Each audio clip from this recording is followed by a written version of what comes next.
Yeroo dheeraa dur Israa'el keessa raajii nama Waaqayyoo Yoonaas kan jedhamu tokkotu ture.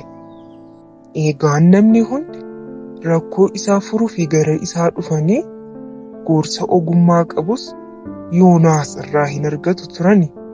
Yoonaas nama gaarii waan ta'eef Waaqayyo isa jaallate. Innis garaa isaa guutuu Waaqayyoon in amanata, hin kadhatas ture.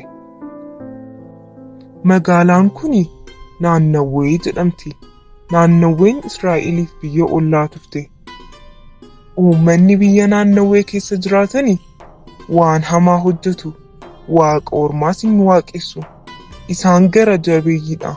Araada adda addaa kan qabanii fi yeroo baay'ees kan lolan turani.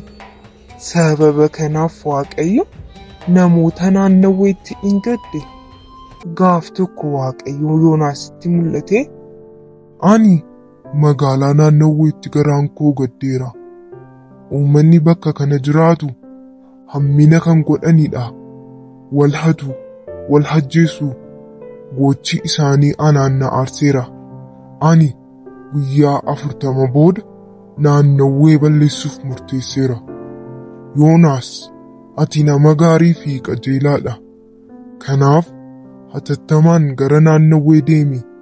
Isaan hojii isaanii isa hamaa akka dhiisanii fi gara kootti akka deebi'an itti himi" jedhee gooftaan Yoonaasitti dubbate. Yoonaasis, "Tolee gooftaa, annan deema" jedhee gara mana isaatti deebi'e. Yoonaas waan Waaqayyo isa gaafatetti baay'ee dhiphate. Yoo ani Naannawwee deeme isaan ana miidhu, lubbuu koos hin baasu. Yoon hin deemu jedhe immoo akkamittiin dubbii gooftaa koo didaa jedhe. Yoonaas baay'ee dhiphate. Dhuma irratti ani gara Naannawwee hin deemu jedhee murteesse. Yoonaas Naannawwee deemuu dhiisee Tarsees deemuuf karaa irra bu'ee utuu adeemuu qarqara galaanaa tokko bira ga'e. Doonii gara magaalaa Tarsees isa geessus hin argate. Doonichaanis deemsa eegale.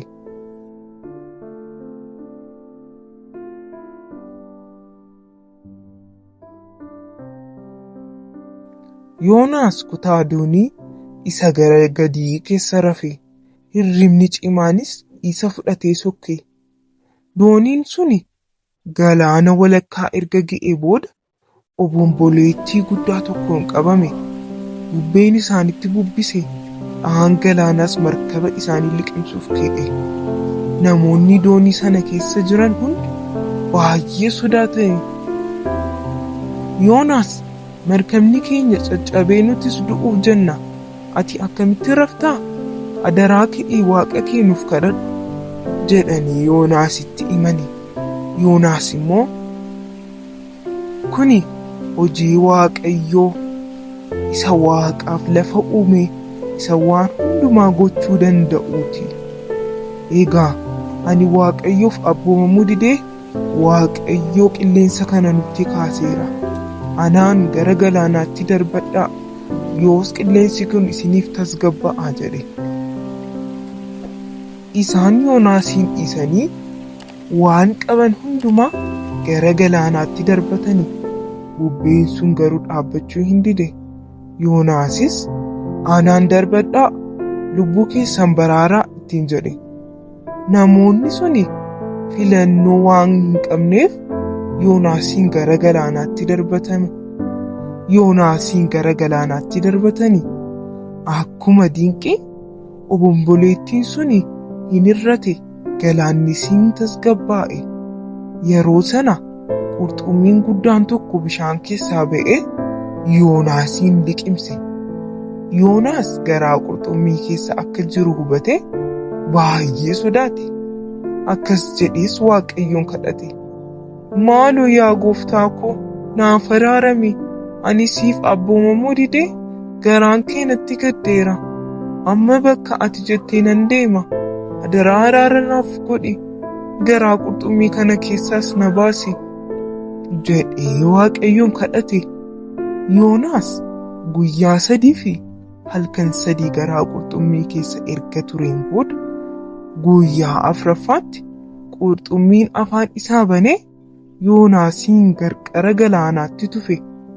Sana booda Waaqayyo Yoonaasitti mul'ate akkas jedheeni, Yoonaas, na jalaa dhokachuu hin dandeessu. Amma gara magaalaa naannawwee deemi jedhee Waaqayyo Yoonaasitti dubbate.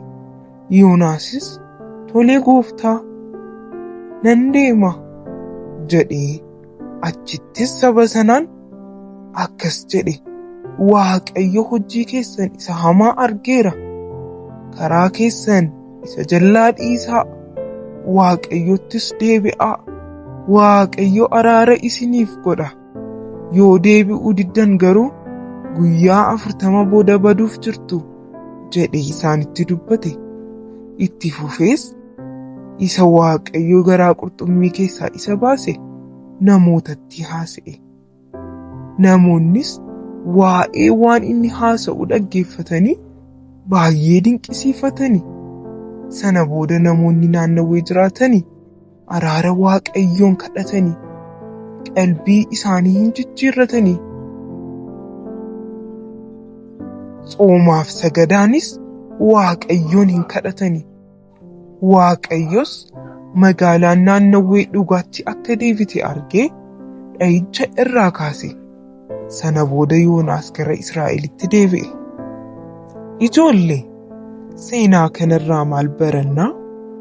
Yoonaas abboomamuu diduu isaatiin qurxummiin nyaatame, Waaqayyo garuu araara isaaf gochuu isaa. Inni kan biraan sabni karaa isaa isa jal'aa irraa deebi'e araara Waaqayyo biraa akka argatu baranna. Kanaaf ijoollee, karaa Waaqayyo irra deemaa, waan gaarii hojjedhaa. Garaa Waaqayyos gammachiisaan ergaa koo isa dhumaadha. Seenaa kan biraan hamma wal agarrutti, baay baay.